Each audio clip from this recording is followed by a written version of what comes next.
HCTR11, fundo imobiliário aí muito comentado em todas as redes sociais, todo mundo falando dele, e eu fiz aqui uma análise bem breve dele para que vocês tirem as conclusões de vocês e vejam se de fato vale a pena investir nesse fundo. Vamos lá para o vídeo. HCTR é um fundo de gestão ativa, tem ali pouco mais de 20 milhões de cotas emitidas, valor patrimonial de R$ 120 e atualmente o preço-valor patrimonial dele está abaixo de 1, girando em torno de 0,87.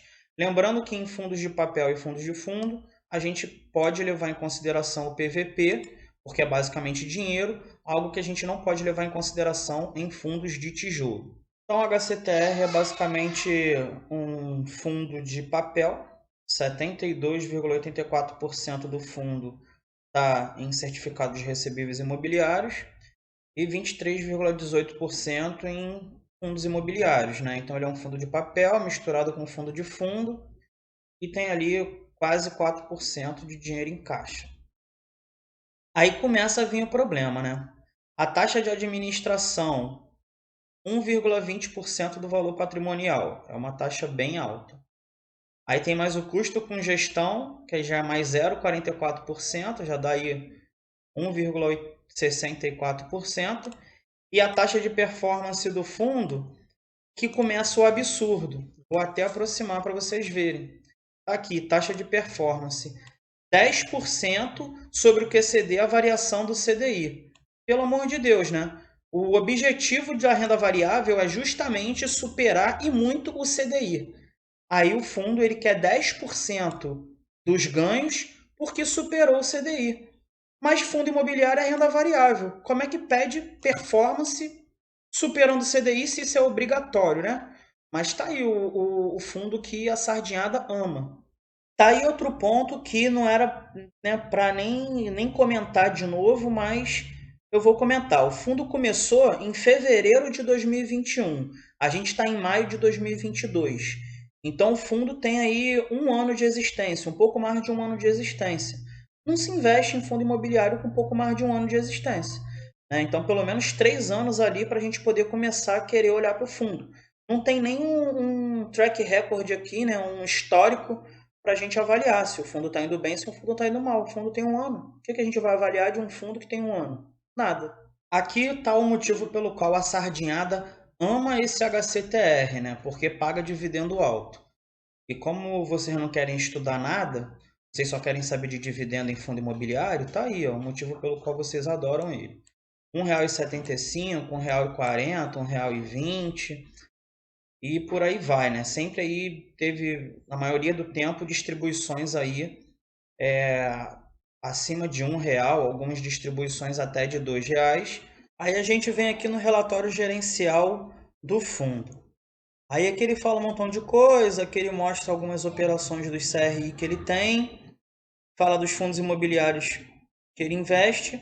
Aí aqui já começa um monte de explicação. Não mostrou resultado nenhum até agora, não mostrou nada. As primeiras coisas do relatório gerencial, explicar os rolos que o fundo está envolvido. Ou seja, o fundo tem um ano de existência e já está em rolo. Aí está falando do equity de dívida aqui do Sertão. Aí vem aqui, ó, investindo na dívida e no equity, vocês não ficam conflitados? Se precisar executar a dívida, vão deixar de fazer porque são sócios do projeto? Ou seja, investe num projeto onde eles próprios são sócios. Aí está aqui a desculpinha de recruta deles. Aí, do que se trata o processo de cobrança abusiva de luvas de empreendimento? Mais um pouco de explicação sobre rolo. O Tribunal de Contas do município de São Paulo está auditando o shopping? Aí está aqui mais um pouco de explicação do rolo. Qual o envolvimento do shopping na CPI da pirataria? Mais um pouco de explicação sobre rolo. Esse é o fundo que vocês amam por causa de dividendo. O fundo ele começa o relatório dele explicando tudo quanto é rolo que ele está envolvido. Parabéns. Aqui embaixo a gente vê que a maior parte do fundo ele está indexado ao IPCA, então 92% do fundo é indexado à inflação. Tem aqui uns 3% indexado a CDI mais 4,7%, 4% indexado a IGPM mais 11 e 1% ao INPC. Então, ele é bem indexado a índices de inflação. O interessante é que você tenha fundos que são mais diversificados entre os indicadores, mas também não tem problema nenhum, nesse caso aí, fora todos os outros problemas que esse fundo tem, né? Em relação aos indicadores, não tem problema, porque você consegue mesclar um fundo que é mais exposto a IPCA, um fundo que é mais exposto a CDI, um fundo que é mais exposto a IGPM, e aí não tem problema nessa questão de fundos de papel fazer isso, né? Isso aqui é só para que vocês saibam. Isso é um indicador que é importante você olhar para ver qual é a exposição. IPCA subiu, você, na teoria, vai ganhar mais, né? Tudo bem que a correção de inflação, mas vai estar subindo ali o preço o valor do dividendo. IPCA caiu, o esperado é que ele dê menos dividendo, então não se assustem. Aqui ao lado a gente tem a alocação por segmento. Então, ele tem ali 34% alocado em multipropriedade, 31% alocado em corporativo.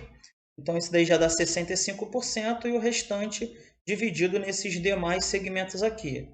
12% em loteamento, aí vem 9% em shopping, 6% em parque temático e por aí vai. Então, ele é basicamente multipropriedade e corporativo, mais um pouquinho de loteamento. Aí, procurei no relatório, não tem um lugar consolidando qual é o rating dos CRIs que ele investe. Aí tem que vir aqui na lista aqui com todos os imóveis para você ver. Então, eu já dei uma olhada aqui anterior, vocês vão perceber que não tem, deixa eu até aproximar, não tem um imóvel com rate AAA. A maioria é de BBB- ou não tem. Então aqui, ó, BBB-, não tem rating. A-, BBB também não tem rating. B, não tem. B também não tem rating. Aqui, ó, B. Você não acha um CRI que tem ali uma classificação de risco adequada, né? Todos eles são mais arriscados. Então, é por isso, né? Obviamente, porque não tem dinheiro de graça em fundo imobiliário, em ação, não tem dinheiro de graça em lugar nenhum.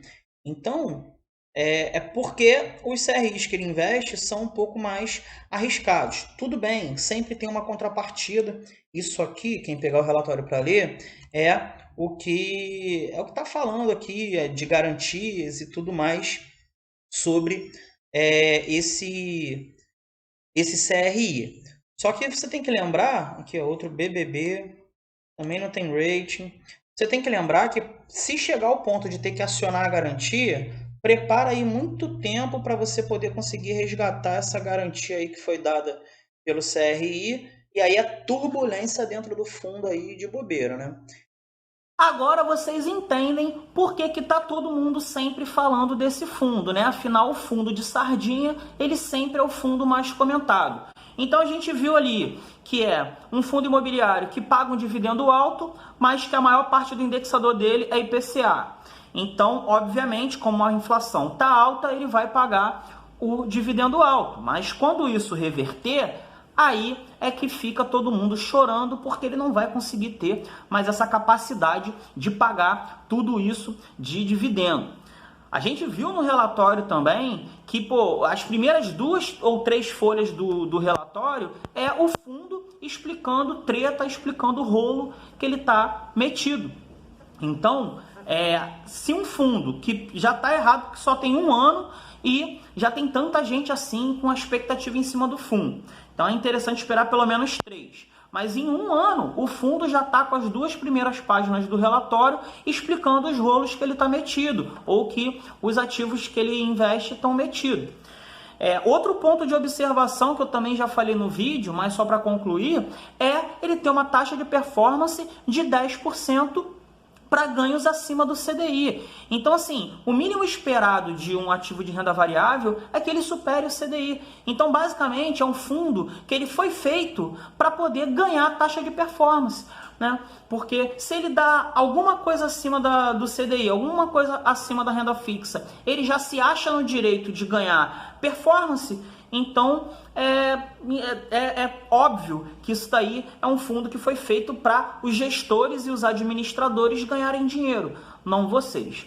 Beleza, galera? Então eu fiz esse vídeo aí para poder alertar o pessoal, porque todo tipo de lugar tá falando desse fundo, só se fala nele, e eu sei que o investidor iniciante ali com pouca experiência acaba buscando ali se basear naquilo que aquelas pessoas que ele segue, que ele tem como bons influenciadores de finanças, falam para ele, né? Então, se está comentando muito de um fundo, a tendência é que o iniciante ele queira comprar esse fundo imobiliário. Eu entendo, eu também já fui assim. Mas eu me achei na obrigação, né, responsabilidade minha, fazer esse vídeo aqui alertando todo mundo sobre esse fundo imobiliário.